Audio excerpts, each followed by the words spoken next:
Kristin. So I wanted to, because there were so many questions, it wasn't like the most viewed video I have ever had.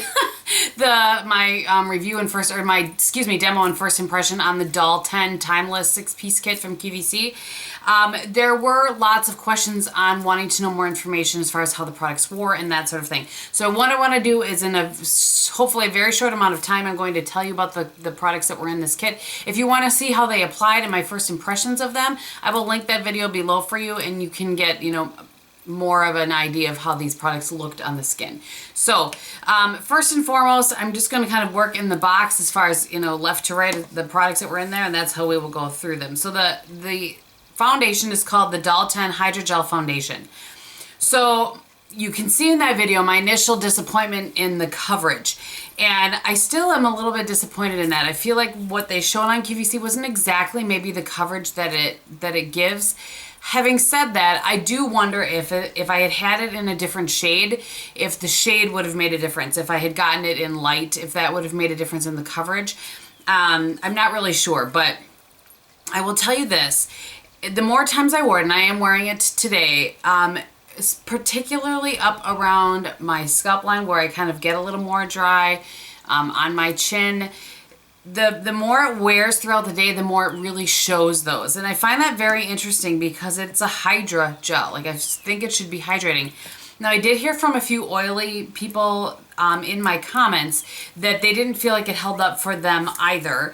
So I'm not really sure. I've sent a message to my friend Kristin, who you guys know is lighter than me and more oily. She lives in Arizona. And I've sent her a message to see if she wants to try these up, because I'll send them down to her and maybe she can give them a try and let you know.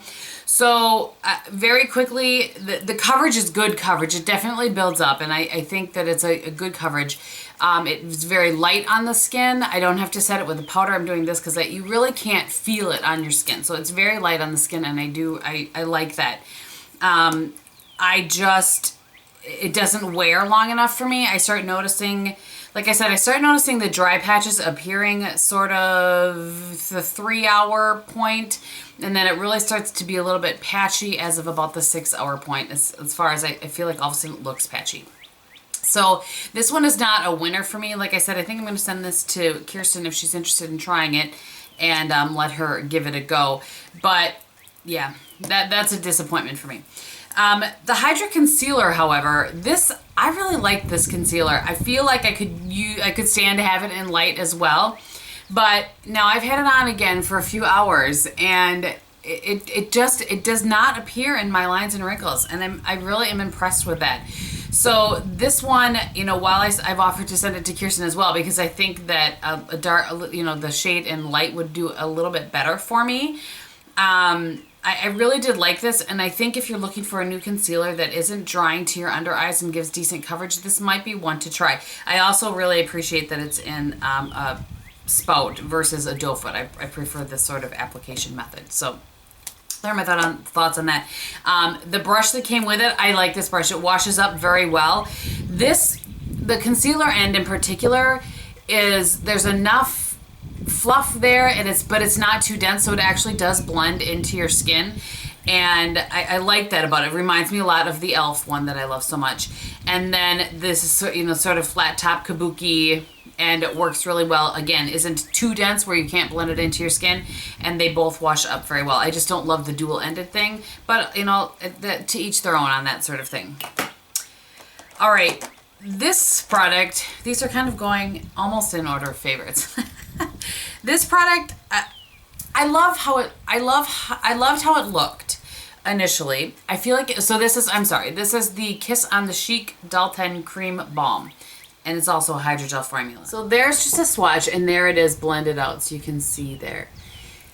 I love the color of it for my skin. I think if you are I'm just grabbing my towel. I think if you are much darker than me, it's not going to show up on you at all, or just the tiniest little bit. However, it wears off very quickly, but it works nicely as a base. So the couple of times that I've worn it, I've topped it off with Cargo Topeka. I think it's Topeka, and that is very pretty. I'm not wearing that today, by the way. That is the only product that I'm not wearing on my face today. It blends into the skin nicely. You can see that in the demo, but it just doesn't last very well on its own. You have to top it off, but it does work well as a base, and I do feel like it helps whatever blush you put over top of it last longer. So I find that kind of interesting that on its own it disappears quickly. It's very strange, but those are my thoughts on that. The next product, actually I'll flip these around so that I can talk about my favorite product last. Okay, so let's talk about the mascara. And again, I'll do a more, an even more in-depth, but this was the thing that people were most impressed with, including myself. When I applied it, you can see my first impression of it is like, whoa. I'm concerned because I have the windows open again and I can see the blind moving. Do you remember when we had wind the next time? Or the last time? Anyway, so this is the Effortlash mascara. This looks really good when you apply it. And it fans it out, it gives length, it gives volume.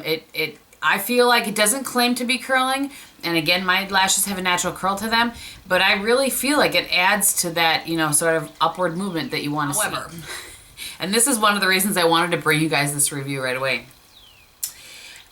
It transfers underneath my brow bone. I feel like it never really kind of the tackiness of a mascara sometimes, it never really goes away. It never really completely dries down. Now, let me grab this. I've talked about this a million times. If I top it with the Estee Lauder Little Black Primer, no problems, doesn't transfer at all. But if I don't, it transfers within a couple of hours. And again, for me, it's underneath my brow bone. And it's just like little dots, like a little shadow. I'm looking to make sure that I put it on today. Yep, we're good today.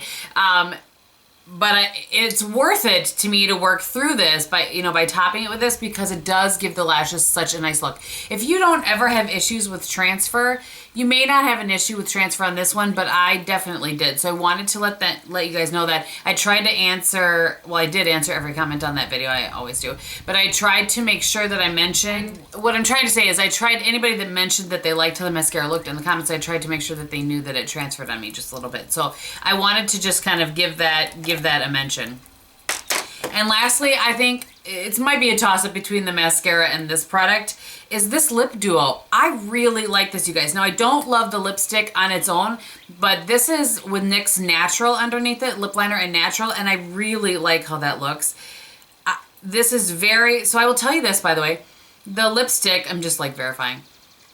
I don't find that the lipstick has any really scent at all, but I feel like the lip gloss has a little bit of